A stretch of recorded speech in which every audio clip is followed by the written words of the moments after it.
This is Metta. We are at 301 Music Mountain Road, and in the room with us is Frank Ria and Heather Lenning. Heather Lynn. What? Isn't that awful? Heather Lynn. And Heather Lynn, we have just had a nice story from Heather Lynn with her Irene experience, and now Heather is going to sing and play, I guess it's called performing, her Irene song. In fact, she has 3 songs that she's going to perform for us. There we go. Heather, Lynn, it's your... Okay. This is called Island in Vermont, and these are really just pages from my journal, from a journal that I kept during the first 3.5 weeks of the hurricane. And it goes like this.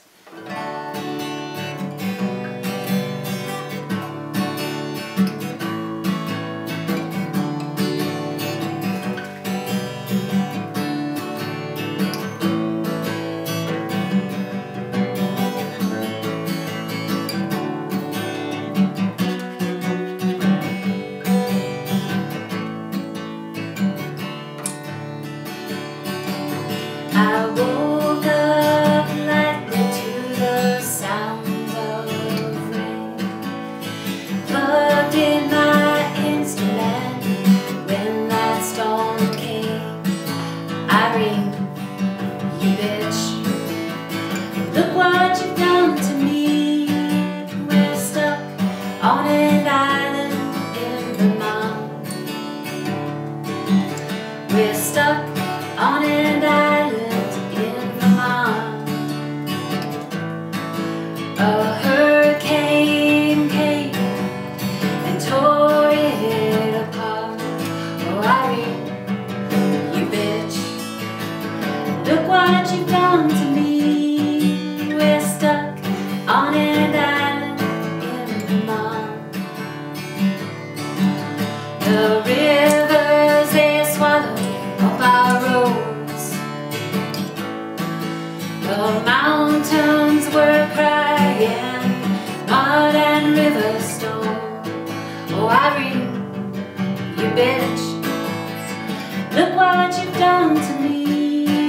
We're stuck on an island in Vermont. And my friend's house is stood, and cows ate wrong. This flood and its waters taking all they owned. Irene, you bitch, look what you've done to me. We're stuck on an island in Vermont. We're feeling uncertain and tempers are rising. There's mutiny in these mountains, dissension and despair. Oh, Irene, you bitch, look what you've done to me. We're stuck on an island in Vermont.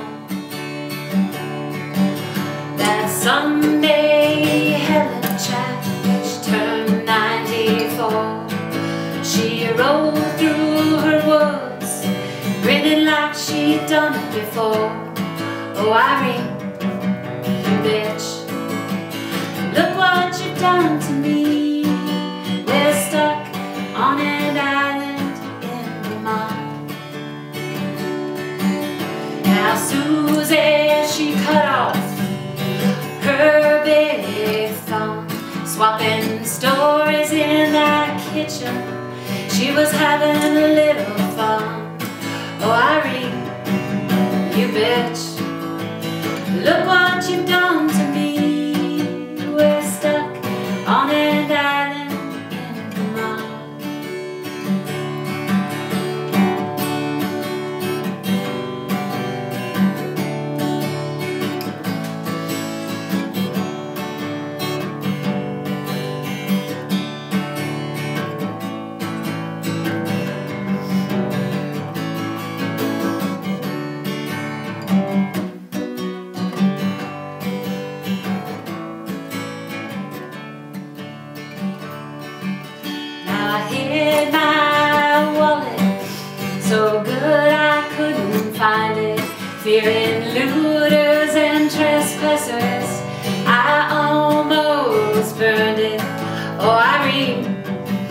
you bitch. Look what you've done to me. We're stuck on an island in Vermont.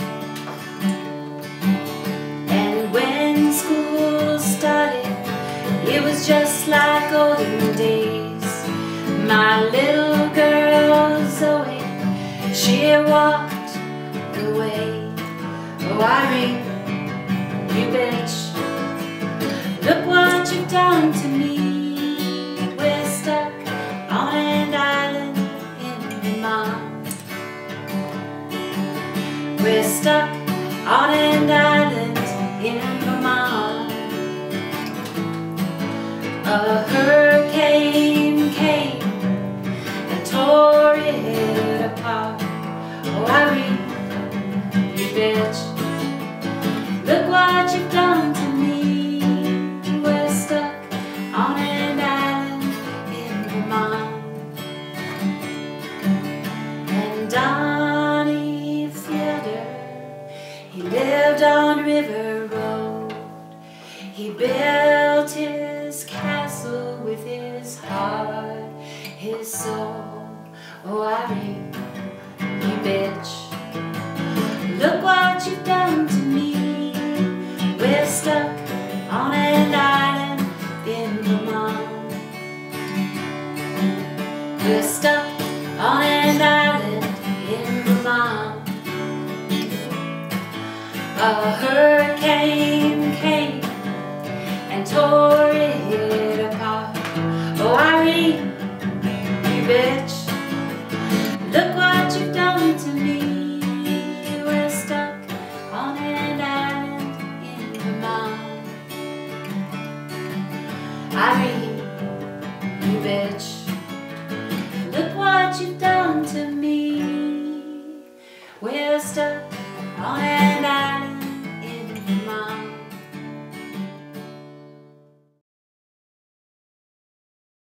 A very nice song, including members of the community. Yeah, Nice. it's a tale, and it really was everything that I was writing down, you know, in my journal of what was happening to me. Don Fielder, we mentioned, Yes. we talked about him in his tree house, but Susie is the mother of his child, and on that the second community dinner that we had to put on that Saturday, she cut off part of her thumb in the kitchen, and it's all, I mean, all of it's like a true story. And it was like right as we got in there, and you know, and everybody's like, you're trying to joke in the midst of like, you know, much adversity and like sorrow and pain and fear and still confusion going on at that point, you know. And she was talking, and the knife was really sharp, and whoop, there goes the finger. So now, No. so did she need like medical attention? No, well, she did, and they took her to, they blazed their way down 100 and got her to the Red Cross that was set up in Pittsfield at the time to have someone look at it and, you know, and take care of it. And she's, you know, of course, like saying that she cut off the whole, she didn't cut off the whole thumb. It's a little bit of embellishing there. Yeah. But anyways, yeah, it's all the, you know, the lyrics, the Irene, you bitch, you know, as I said, I was, you know, finishing up the song and had saw the, you know, I saw the sign that Tracy Templeton painted, and because I knew her, I emailed her and asked if she wouldn't mind if I used that in the song, and it completely did. It tied the song all together, you know, in a way that I was stuck with trying to get it, you know, to fully come together. And the verse about, you know, my friends' houses stood, that was, you know, pretty much like, I have like 10, 12 friends that either lost their homes or their homes had 5 feet, 6 feet of water in them, you know. So the verse really is really a reflection of everyone's house, and you know, all these people that I know that did lose, you know, everybody lost a little bit of something, and Zoe did. We had to walk, you know, and I was the lunch lady for the first 2 weeks to help them out, you know, which they did. The lunch ladies couldn't get there, and so I had to. It was great. It was really awesome. It was a great 2 weeks of getting to be there with the kids, and it's my daughter Zoe's last year there, and it was, you know, I made everything homemade, and we had to use everything off of the food shelf because we had no food supply coming through, and so the kids definitely grew to love that homemade thing, but they were really wonderful. Really wonderful when I left. They made me, they brought me flowers out of the garden and wrote me, they all made me a big card, and everybody put nice little, my house is full of my child's artwork through the years and posters of our band. But I added the kids card to me. I added that to my my children's artwork. Nice. In my home. Yeah. So, the song is it's really for everyone, and I'm happy to share it and happy to get it out there, and and two, I mentioned before when I did do the song at the meeting house, I think finding some humor in the midst of all of the disaster, I think is a useful tool for all of us. So hopefully there's no offense to be taken by me using a bad word, and hopefully people can find the good in all of it. So, all right, so that's that one.